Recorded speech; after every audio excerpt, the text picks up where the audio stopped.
Salut et bienvenue chez Investi au Cameroun KKP-LG. Ici nous faisons la promotion de l'agriculture, de l'élevage et le bâtiment. Aujourd'hui, comme vous avez constaté, nous parlons de l'agriculture, la préparation de la prochaine campagne et la réussite d'une plantation passe par la préparation du site. Donc pour réussir ta plantation, tu dois auparavant bien nettoyer ton espace, bien préparé. Et ici, comme nous le constatons, avec trop d'herbe, nous sommes obligés d'utiliser le feu. Après avoir débroussaillé, nous sommes obligés d'utiliser le feu, comme vous voyez de l'autre côté, pour nettoyer le site, donc pour brûler les herbes, quoi. C'est là, ça c'est la partie qui est déjà prête à accueillir les nouvelles plantes d'ici le 15 mars. Et comme vous le savez déjà, ici c'est un site où nous faisons uniquement la banane macabo, banane plantain et macabo. De l'autre côté, là où il y a les bananiers plus loin là, c'est le site où nous avions investi la dernière fois, où j'ai réalisé des vidéos, les premières vidéos pour expliquer comment on cultive le macabo, comment on peut entretenir sans apport de produits chimiques. Tout à l'heure nous allons arriver, je vais aller jusqu'à vous faire voir l'évolution des bananiers. Le macabo, je n'ai pas encore récolté, mais bon, juste par ma volonté. Sinon, cette nouvelle parcelle que nous préparons est déjà prête à accueillir les premières plantes. Vous voyez, quand on met le feu, il y a toujours les conséquences. Ça, ce sont les bananiers que j'ai mis l'année passée. Vous avez vu, quand on met le feu, ça c'est l'une de ses conséquences. Ça brûle si on n'a pas bien nettoyé. Bon, ça peut arriver. Il y avait tellement à faire. Ici, c'est un avocatier que j'avais mis toujours l'année passée. Ça évolue très bien.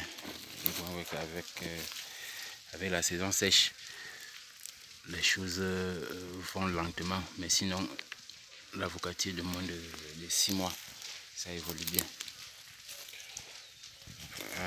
C'est notre feu qui est en train de nettoyer les herbes qu'on a abattues, qu'on a débroussaillées.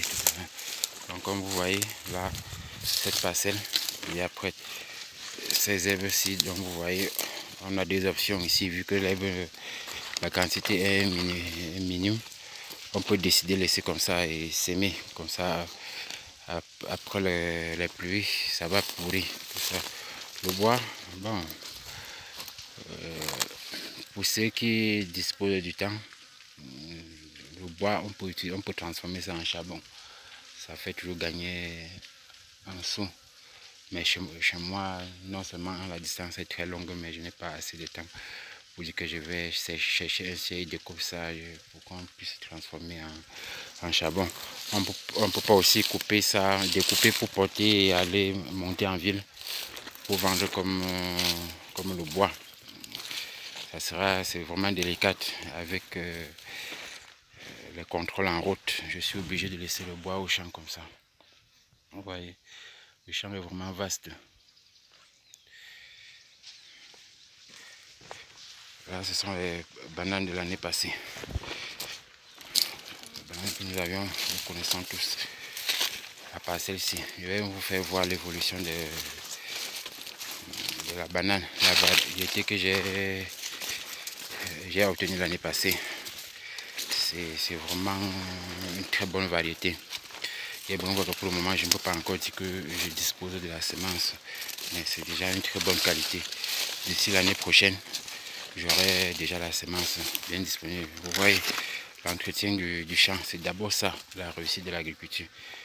Ça, c'est la parcelle qu'on a commencé à nettoyer. Vous voyez là le macabo. Avec la saison sèche, le macabo n'évolue plus. Vu que ici, nous n'avons pas encore un système d'irrigation qui peut nous permettre d'arroser les champs à tout moment. Le macabo, ça reste comme ça. Mais dès le retour des pluies, ça va encore relancer, ça va relancer ça. Voilà là, notre banane. La banane de moins de 9 mois. Donc ouais, c'est une très bonne variété. Elle n'est pas haute. Je me recule un peu pour que vous voyez bien. Donc, vous voyez, la banane, elle n'est pas haute. Ça produit ça, ça a une hauteur de marci de 2 mètres. Ça y a produit. C'est une très bonne variété. Et la mangue, si vous comptez les mangues là, c'est 7 mangues. J'avais compté ça. Une banane qui en saison sèche, ça produit 7 mangues. Imaginez un peu en saison pluvieuse, ça a produit plus de 10 mangues. Vous voyez, ça fait de très gros régimes. On a bien la semence pour l'autre partie. Voilà. Ça produit bien.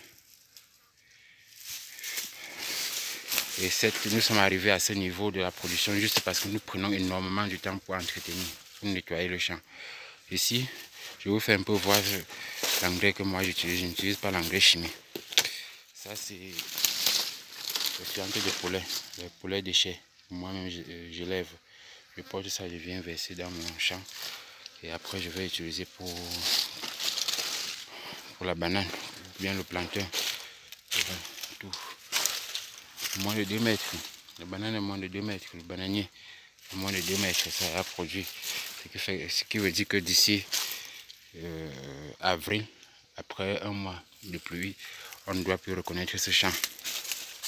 Actuellement, c'est l'unique moyen. Nous comptons seulement sur ces saisons-là pour pouvoir produire. Il n'y a pas encore un système d'irrigation, comme je l'ai dit tantôt. Donc, on compte sur la pluie pour évoluer. Vous voyez nos bananes qui produisent. Vous voyez bien, ils sont dans un très grand régime. Sans produits chimiques, rien, absolument rien. Uniquement les fientes de poulet que j'avais mis l'année passée et aussi les fientes les déchets de lapin. Et en passant, si parmi vous, il y a quelqu'un qui élève les lapins, je vous conseille d'utiliser l'urine pour fertiliser vos plantes.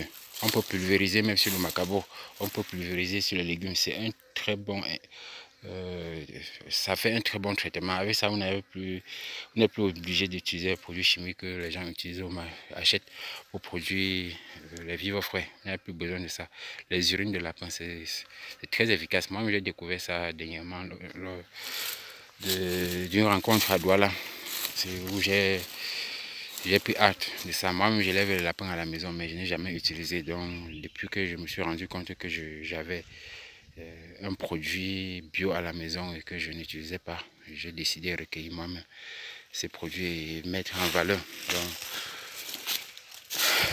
je vais dire et redire, la réussite d'un champ passe par l'entretien, la préparation du sol. Ici, ça, c'est l'espace de l'année passée.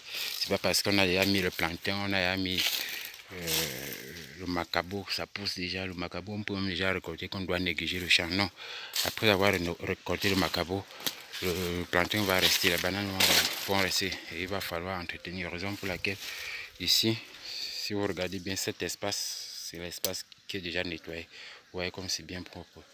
Par contre, ici,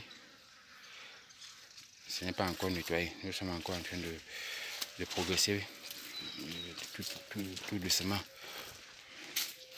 Mais les résultats sont là. Les choses évoluent très bien. Là, c'est un petit secteur où je suis en train d'expérimenter. J'ai mis l'ananas. Vous voyez, ça produit, ça évolue très bien. L'ananas, si aucun produit, même pour pulvériser, je n'ai rien pulvérisé, rien. Ouais, ça évolue bien. Imagine quand on va commencer le traitement sur l'ananas, ça va évoluer très bien. Voilà notre plantation là, en pleine saison sèche. Vous voyez l'évolution de la banane. Regardez les fruits, ça évolue très bien. En saison pluvieuse, ça sera à un autre niveau. Les choses vont vraiment aller très très vite. Bon.